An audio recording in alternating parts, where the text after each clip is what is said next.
नमस्कार। केंद्रीय मंत्री एवं वरिष्ठ भाजपा नेता राव इंद्रजीत सिंह ने साफ कर दिया है कि उनकी बढ़ती उम्र के चलते नई पीढ़ी को आगे आने का मौका मिलना चाहिए।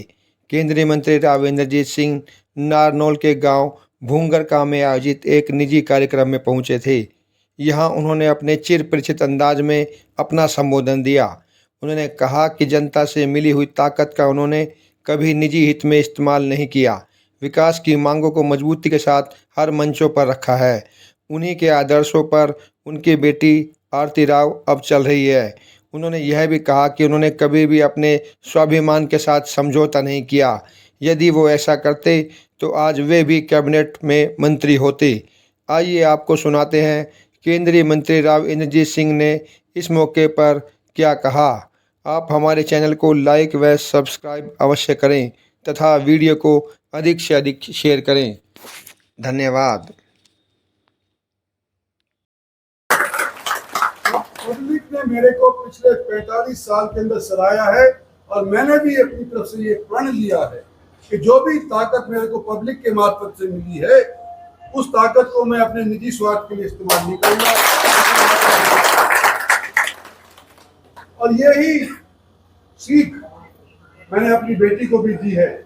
और जिस तरह से ये आज के दिन मेहनत कर रही है, मेरा तो उम्र का तकाजा है, 75 साल का हो गया, इतना भागदौड़ी नहीं कर सकता, लेकिन मेरी बेटी भी उसी राह के ऊपर चल रही है और मुझे उम्मीद है कि इलाके के तरक्की के लिए आप लोगों का साथ उसके साथ भी मिलता रहेगा। साथियों, राजनीति के उतार चढ़ाव आपने भी देखे हैं, मैंने भी देखे। राजनीति के शिकार कई लोग हो सकते हैं। कई बार तो मैं सोचता हूं कि अगर मैं चमचागिरी कर लिया होता तो मेरी साख और बढ़ गई होती, कैबिनेट मिनिस्टर हो गया होता। लेकिन जहां अपनी खुद की स्वार्थ की राजनीति आती है और इलाके की बात आती है, मैंने अपनी जबान के ऊपर इलाकों की हित की बात हमेशा रखी है, चाहे भले ही नुकसान हो। मुझे ऐसे साथियों की जरूरत है जो हमारे साथ पहले रहे हैं।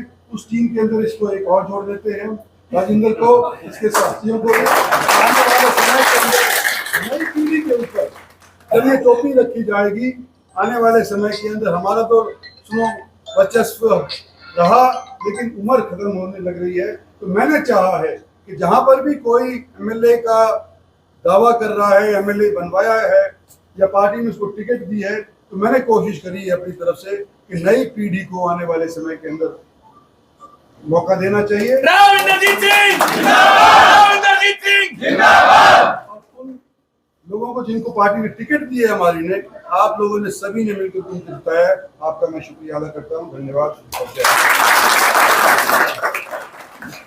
देखो, बुंगार का बड़ा गांव है, सरदारी का गांव है और इसने एक मिसाल कायम करी है कि जब सरपंच सस्पेंड हुआ तो सारे के सारे जितने भी चुने हुए पंच थे उस टाइम के, सब ने सरपंची लेने से इनकार कर दिया, क्योंकि उन्होंने ये महसूस किया कि हमारा सरपंच राजेंद्र गलत तौर के ऊपर सस्पेंड किया गया है। ये मिसाल गांव वालों ने स्थापित करी है, उसको सराहने के लिए आज राजेंद्र के यहाँ मैं चाय पे आया। राजनीतिक मायने तो कुछ है नहीं, अपने साथियों से मिलने आए हैं। राजनीति तो 4 साल के बाद इलेक्शन आएगा, लेकिन हमारा आना जाना वाजिब है, रहना चाहिए। हालांकि मैं यहाँ से एमपी अब नहीं हूँ, लेकिन इस एरिया के लोगों ने मेरा हमेशा साथ दिया है, मेरी बेटी का भी साथ दिया है, मेरी पार्टी का भी। यहाँ के जो पूर्व मंत्री हैं वो श्रेय लेते हैं हर चीज़ में कि भाई मैंने ही सारा काम करवाया, मेडिकल कॉलेज मैंने बनवाया है। इस बारे में क्या? देखो, पार्टी ने करवाया है, ये तो सारे के सारे पार्टी के आदेश के ऊपर करवाए जा रहे हैं, सब ने जोर लगाया है। मेडिकल कॉलेज जो बनाया कंवरियावास का बात कंवरियावास का कर रहे हैं, सारे के सारे उस टाइम के एमएलए, सारे के सारे एमपी धर्मवीर और मैं, सब ने लिख करके ये दिया था कि कंवरियावास के अंदर ये मेडिकल कॉलेज बनना चाहिए। किसी एक आदमी को श्रेय नहीं देना चाहिए, पार्टी के सब पदाधिकारियों को और चुने हुए नुमाइंदों को ये अख्तियार है कि हम इसका श्रेय ले सकते हैं। देखो, कुछ 700-800 डॉक्टर तो उन्होंने तैनात किए ही हैं, नए भर्ती किए हैं, आगे भी और भी करेंगे। और मैं उम्मीद ये करता हूँ कि जल्द ही ये जो कमी है डॉक्टरों की है, नर्सिस की है, मशीनरी की है, वो पूरी हो जाएगी। मेनली जो मशीन 1 करोड़ की अभी दी है उसको चलाने के लिए भी डॉक्टर नहीं है उसमें। हाँ भैया, कमी है, मैं मान रहा हूँ कि डॉक्टरों की कमी है, लेकिन कुछ तैनात कर चुके हैं, कुछ नए भर्ती करने और बाकी हैं, पूरी हो जाएगी।